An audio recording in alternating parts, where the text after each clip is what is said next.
Hey everybody, I'm Ebony. This is Ebony's Creativity. Thank you so much for joining me here on my channel. In today's video, I am flipping a previously painted piece, so I hope you enjoy it. If you do, or if you learn anything new in the video, please do not forget to subscribe to my channel. Thank you so much for watching, and let's hop right on into the flip.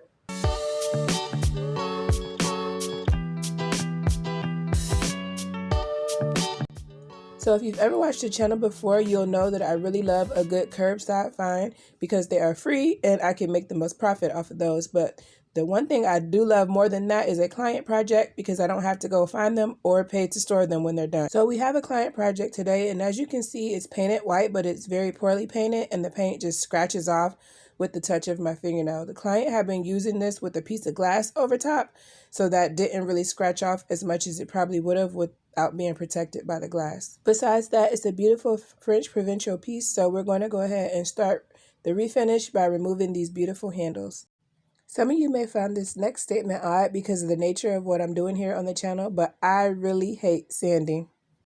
As you can probably hear in my voice, I suffer with severe allergies all year round, and the sanding dust just really creates a big issue for me, even if I wear a proper respirator. Also, I just find it kind of tedious and boring, and I'm quick to skip to the more creative part, which is the painting and the finishing parts. But in order to get a good finish, you have to do the grunt work. So now I am just sanding everything. I use 200 grit sandpaper to sand everything. Another issue that I have is that I prefer to use my orbital sander for everything, and that's not always the best thing for me to do. Like you see me using my orbital sander, which is definitely not the correct thing to do here on this edge little trim piece. And I just make do, but this is really not the proper way. And a lot of times I have to go in with hand sanding like I'm doing right now to finish up all the areas that my orbital sander should or could not reach. I do have carbide scrapers and Dremels and all the tools that you need, as you can see here, but I don't know, I just don't feel comfortable with them for some reason. Most of the time I forget I even have these other tools, and you'll see a little bit of why as this video progresses. So after throwing every single tool that I have at these drawers, they turned out beautifully, as you can see here.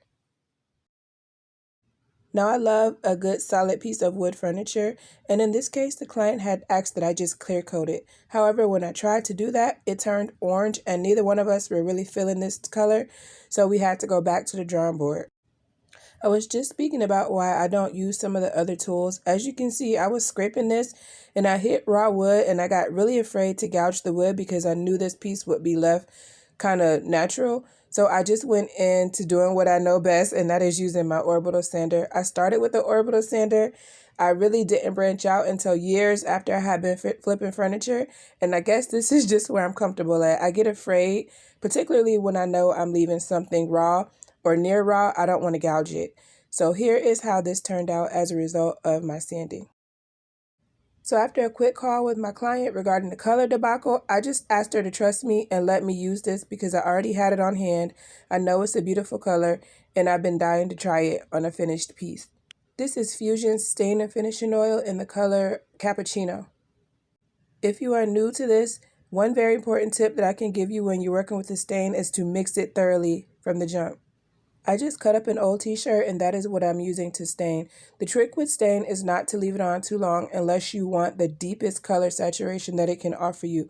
I wanted this to be light. I knew my client really wanted a natural tone, but since we couldn't do that, I didn't want to make it like really dark. So I wiped it on, and then I immediately wiped it back with a fresh piece of that t-shirt. It is a rich color, but I wanted it to be as light as possible. So here's how it looked wet. As with most things, it looks a little bit darker when it's wet, and then once it dried, it just gave me the most beautiful color that I fell in love with. In the spirit of trying not to get defeated, here I am again making some more efforts to use this carbide scraper and scrape this paint off. As with most things, it did get a little bit better with more practice, but I don't know. I'm going to keep on trying. Maybe on things that I plan to paint, I will feel a lot more comfortable. I was just so afraid to gouge the actual wood with these things that I was just making it take a lot longer than it had to. So I don't know. Leave me any tips that you may have regarding using carbide scrapers in the comments. The scraper that I do have does come with a bunch of different tip options. So for this little edge here where using my orbital sander was impossible and I'm too tired to hand sand, This little tip was actually perfect for this little groove, so that did boost my confidence just slightly. I had mentioned in my last video that I really don't use paint stripper often on the channel.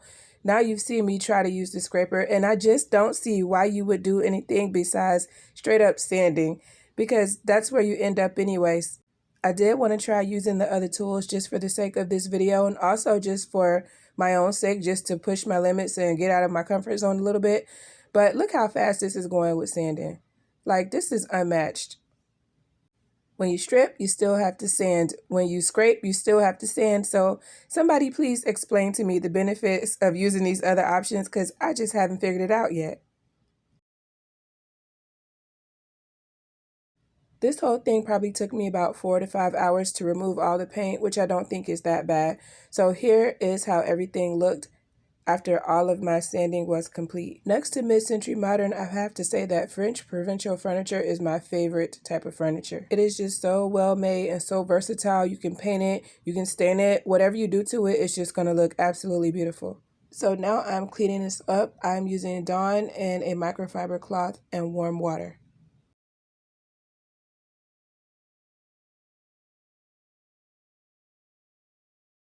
Now that this is all clean, I'm going in with that same stain that I did on the drawers, which is the Fusion Stain in Cappuccino. And I am going to go ahead and use the same t-shirt. Everything's the same. I'm just going to apply this stain to the body of this dresser.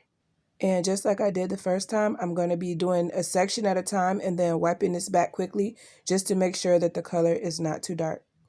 I do apologize about the video quality. Y'all know we ain't doing anything too fancy over here, but typically I try to check and make sure my visual is at least halfway decent, but the sun was just kind of blocking that last clip. But moving on, I am going to go ahead and finish staining this piece, doing the same thing, finishing a section and then wiping it back, making sure that my color saturation kind of stays even all throughout. One great thing about this stain is not only the beautiful color, but it has a finishing oil in it, so you don't even have to top coat. So after I finished staining everything, this is how it turned out. As you can see, it is just so nice. I love this color. And having a built-in finish is the icing on the cake when it comes to this beautiful stain. So without further ado, here are some final images of this piece. I absolutely loved how it turned out. My client ended up loving it too, even though it's not what she initially wanted. She absolutely loved it. As you can see, she has a beautiful room with some beautiful pieces and everything just looks really nice together. So we are both really happy with how this turned out. Leave me a comment and let me know what you think about how this piece turned out.